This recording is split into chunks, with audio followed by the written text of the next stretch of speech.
Are you ready for the 3, 2, 1? So ready. Sure. Yes. Okay, cool. You got it.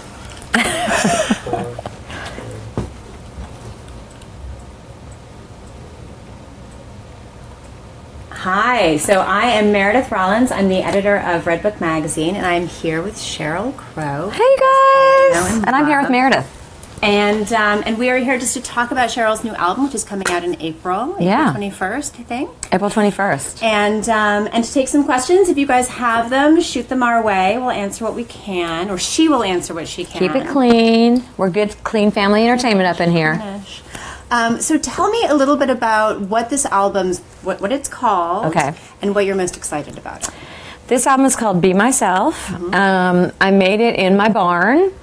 I have a little studio, as one does, above the horses and the horse poop. And it was really a project of love. I worked with my old songwriting buddy that I wrote, like If It Makes You Happy and Every Day is a Winding Road and My Favorite Mistake.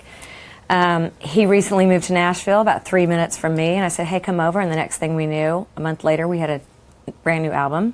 Amazing. It's called Be Myself.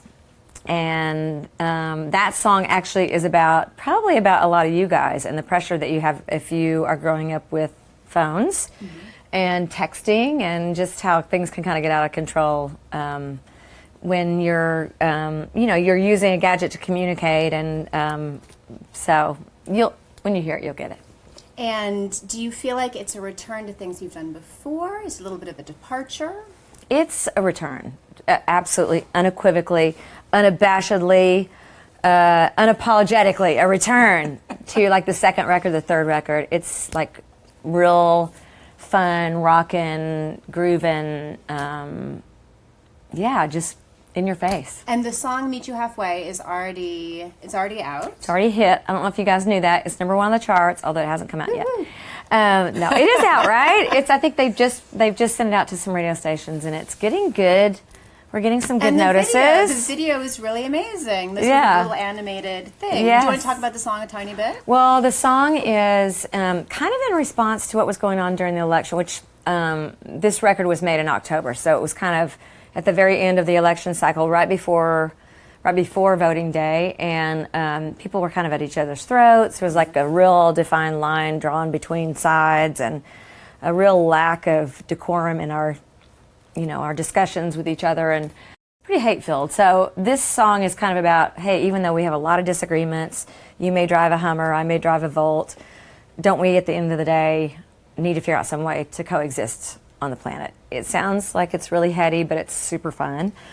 It's very catchy. It's very not like it's catchy. hitting you over the head. Yeah, and the video, actually, Gary Clark Jr., fantastic young artist who's managed by the same manager I have, and I've known him for a long time. He's playing on it. So he's in the video, and it's an animated video. We're getting ready to shoot a real video for it, but it's a real cute video.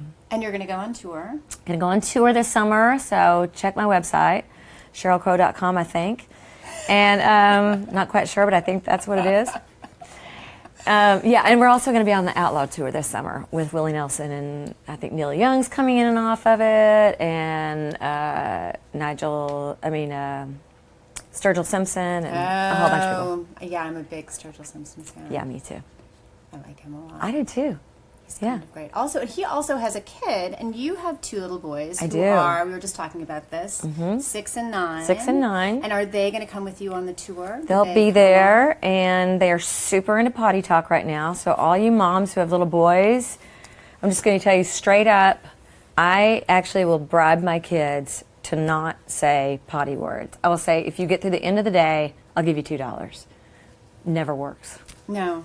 Never. We were talking about this before. In my household, it's the fart jokes. Yeah. The endless fart jokes. Yes. In fact, I wish I had a really good fart joke to tell everybody, but it's like PTSD. I know. To forget I know, it's they pressure. are. We have a song on the record called The Woo Woo Song, and it's about how it's about the trend of women putting pictures of their rear ends on Twitter and stuff, and it has the word butt in it, and that's my kid's favorite song. Of course it is. Yeah, because I get to say the word butt. How do they like your music? How do they like the record? They think I'm super corny. They do not think I'm cool. If I was in 21 Pilots, or if I hung out with Ariana Grande or with the Chainsmokers, they would think I was really cool. But no, I'm Hanging super. out with Willie Nelson is not They that same level could of cool? give a poop, and that's how they would say it. Yeah. So what do you do when you have them along on tour? Are they backstage? Do they check you out? We have a serious schedule. Like, we try to keep a schedule. We get up in the morning. We eat on the bus. We try to do this. We try to do a little bit of reading or, math stuff in the morning. We try to make it fun, though. Then we go to whatever the local kids museum or whatever the special kid thing in that town is. Water parks, amusement parks. But they love kid museums. So we do a lot of that. Come back, I sound check, we eat dinner together. We hang out for a little while, and then I always get to tuck them in right before I go on, and that's cool. And then I get back on the bus, and they're asleep, and we're on to the next town. It sounds like you have it down to a science. We have it down to a science. In fact, my 9-year-old used to only he would sleep great in a bunk, but he wouldn't sleep so well in his bed at home. So we put a tent over his bed, so he would think he was on the tour bus. And we really did that. Now he's better, but yeah, they love the tour bus. And you live in Nashville most of the time when you're not on the road. Yeah. And what do you like about being there? I like Nashville because, and I don't think you should move there, it's not that great. But I like it because you can have a normal life, and there are a lot of people that do what I do, but nobody cares. And also the community is pretty protective of the music community because they like having their musicians live amongst them. And also, there is a code in Nashville that exists with musicians where you show up and you raise money for the things you care about. You bring your guitar, you do a guitar pull, or you play at the Bluebird or whatever, and it's a great thing. And you can still have your kids and go to school and no paparazzi, and so it's very normal. Are there any causes that you're particularly passionate about right now? Anything that you're... I'm always talking about the environmental issue, global warming, and we were on the global warming tour a few years ago, but I'm very involved with the NRDC, which is a defense fund that funds protecting the environment, in these cases that require protection. I'm always on the recycling and consumerism tip. And then I'm also involved in the World Food Program and have been for years and years. So, and especially now when there's so many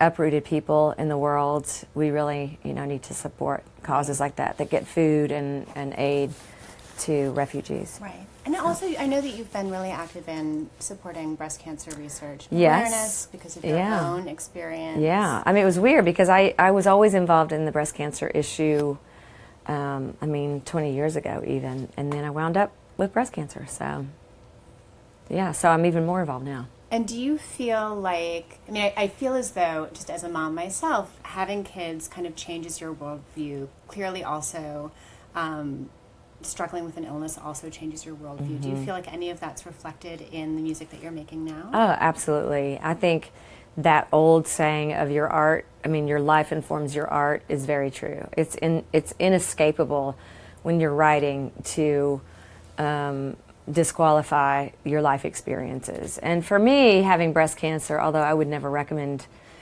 anyone have it, it was a game changer, and it was like rebooting my life computer. I had to really look at everything differently and quantify and qualify what's important and what isn't, and I had to learn how to put myself first. And then my kids came along, and that in turn also kind of refined my life. Well, also, I think in either one of those experiences, as you say, putting yourself first is really hard. How do you do that in your incredibly busy day-to-day? What do you do to take care of you? Well, someone compared life to being like when the flight attendant comes over and says, "Ma'am, you need to put on your oxygen mask before you put on your child's." And it is like that. Like, I really do try to take care of myself, and I try to make sure that my kids witness that. That being small and fit is not necessarily God's gift to you. Sometimes you have to work at it. And that what's inside your body, you may be thin, but it's your heart that you need to keep in good shape. So I'm constantly talking to my kids about being outside and being active and not putting that 8th powdered sugar donut on your plate for breakfast. We do try to eat healthy, and my kids know the rule at my house. So you have to take 6 bites of everything. And how do you enforce that? Because I would really like to learn from this. I lock my kids up. I spank them. No, I'm kidding. Yeah. And then what? I use a whip. No, a bribery. I mean, literally, I have one that has a sweet tooth, and he always wants dessert. And I always say, hey, I'll tell you what, if you eat all of your carrots and blah, blah, blah, whatever it is, then he can have dessert. And, or even, I'm not above using 10 minutes on the iPad. Yeah. Literally, whatever it takes. But they know the big saying at our house is, what do I look like, a short order cook? They know they're going to eat what's in front of them. I'm not going to get up and make them something else, and they don't get to have cereal for dinner. And they're pretty good about it. They may grouse around, but they're pretty good. But I also make sure there's one thing on their plate that they like. Yeah. That is the secret. So at least they're getting something. They're going to eat something, yeah. And so how do you fit in your recording in your barn around their schedules? Is it like you only do it when they're at school? They're sort of in and out of the studio? How does that work? Well, I just want to make sure that the RedBook fan base knows that I really am a rock star. Even though I'm in the school drop-off lane every morning. No, I drop my kids off. I come home. I meditate and do a little workout, and then I go down to the barn and record. And we would start at 10, and then at 2:30 I'd take a break, go get my kids, bring them home, and then we'd work till 4:30, or actually 5:30. Walk up, and all of us would eat dinner together, and then the guys would leave and do whatever work they needed to do, and then I would put spend time with my kids and read and bath, bed, books, the whole thing. And just making it work all the time, which I think is true, for most people with kids. It's like you just kind of eke everything in at the corners. Yeah. Okay, we last... have some questions good. from the audience before we wrap up. Jim loved the animated video for Halfway There. Yay, Jim! He wants to know what inspired it.